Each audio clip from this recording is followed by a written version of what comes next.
વડોદરા શહેરના ઝોન 4 વિસ્તારમાં આવેલ 4 દરવાજા વિસ્તાર સહિતના સંવેદનશીલ વિસ્તારોમાં કાયદો અને વ્યવસ્થા જાળવવા માટે વિશેષ કોમ્બિંગ ઓપરેશનનું આયોજન કરવામાં આવ્યું હતું.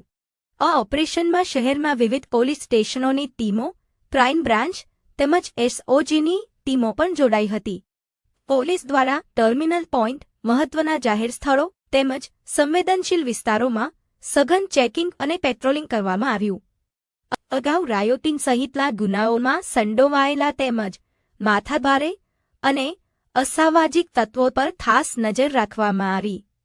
પોલીસ અધિકારીઓના જણાવ્યા મુજબ સામાન્ય નાગરિકોને હેરાનગતિ પહોંચાડતા તત્વો સામે કડક કાર્યવાહી કરવામાં આવશે અને જરૂર જણાય ત્યાં કાનૂની પગલાં પણ લેવામાં આવશે. આગામી દિવસોમાં મોહરમ સહિતના વિવિધ ધાર્મિક અને સામાજિક તહેવારોને ધ્યાનમાં રાખી શહેરમાં શાંતિ, સલામતી અને સૌહાર્દપૂર્ણ વાતાવરણ જળવાઈ રહે તે હેતુથી આ કોમ્બિંગ ઓપરેશન હાથ ધરવામાં આવ્યું હતું. ઝોન 4ના 4 દરવાજા વિસ્તાર અને અન્ય સંવેદનશીલ વિસ્તારોમાં પોલીસ દ્વારા સતત નજર રાખવામાં આવશે, જેથી તમામ તહેવારો શાંતિપૂર્ણ અને સુરક્ષિત વાતાવરણમાં ઉજવાઈ શકે. આજરોજ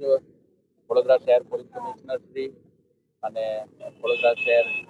સંયુક્ત પોલીસ કમિશનર સાહેબ શ્રી સેક્ટર 2 નાઓની સૂચના અને આગેવાની હેઠળ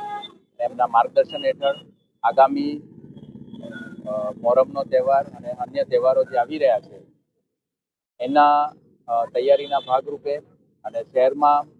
કાયદો અને વ્યવસ્થાની પરિસ્થિતિ જળવાય અને શાંતિપૂર્ણ માહોલમાં આવનારા તમામ તહેવારોની ઉજવણી થાય એ માટે ઝોન 4 વિસ્તારના જે 4 દરવાજા વિસ્તાર છે એની અંદર જે સંવેદનશીલ વિસ્તારો છે એમાં એક કોમ્બિંગનું આયોજન કરવામાં આવ્યું છે, જેમાં ઝોન 4 શહેરના જુદા જુદા પોલીસ સ્ટેશનની ટીમો તેમજ ક્રાઇમ બ્રાન્ચની ટીમ, એસઓજીની ટીમ વગેરે ટીમો ભાગ લેનાર છે. અને જુદી જુદી ટીમો બનાવીને 4 દરવાજા વિસ્તારના જે સંવેદનશીલ વિસ્તારો છે તેમાં આજરોજ એક સઘન કોમ્બિંગનું આયોજન કરવામાં આવી રહ્યું છે, જેમાં વિસ્તારોનું કોમ્બિંગ કરવામાં આવશે અને જે ગુનાહિત તત્વો છે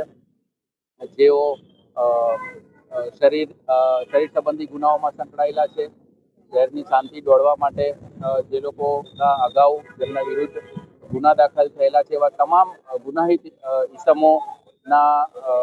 જગ્યાએ કોમ્બિંગ કરવામાં આવશે અને જે કોઈ પણ વાંધાજનક જે કંઈ પણ મળશે તો એમાં કાયદેસરની કાર્યવાહી કરવામાં આવશે. તમામ પ્રકારના ગુનાહિત તત્વો જે છે જેઓ માહોલ બગાડવાની કોશિશ કરી રહ્યા હોય અથવા તો કોઈ ખોટી અફવા ફેલાવતા હોય તમામ વિરુદ્ધ આ કોમ્બિંગ ઓપરેશન